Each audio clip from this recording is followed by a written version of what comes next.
Breast cancer চিকিৎসায় বেশ কয়েকটি মডালিটিস অফ ট্রিটমেন্ট আমরা ব্যবহার করে থাকি। এর মধ্যে surgery, chemotherapy, radiotherapy, hormone therapy, immunotherapy, targeted therapy ইত্যাদি উল্লেখযোগ্য। এর মধ্যে কেমোথেরাপির ভূমিকা খুবই গুরুত্বপূর্ণ। আমাদের টিউমার যে কোনো একটা জায়গায় যখন থাকে তখন এটি রক্তনালীর মাধ্যমে এবং লিম্ফেটিক চ্যানেলের মাধ্যমে শরীরের বিভিন্ন জায়গায় ছোট ছোট দানা আকারে যে জমা হতে পারে এবং পরবর্তীতে সেখান থেকে নতুন করে আবার টিউমারটি বড় হতে থাকে।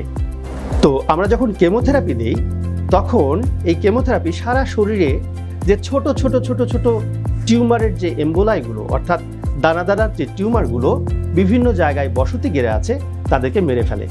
ফলে রোগীর কেমোথেরাপি দিলে পরবর্তীতে রোগটি ফিরে আসার সম্ভাবনা কমে এবং রোগীর আয়ুকাল বা জীবনকাল বেড়ে যায়।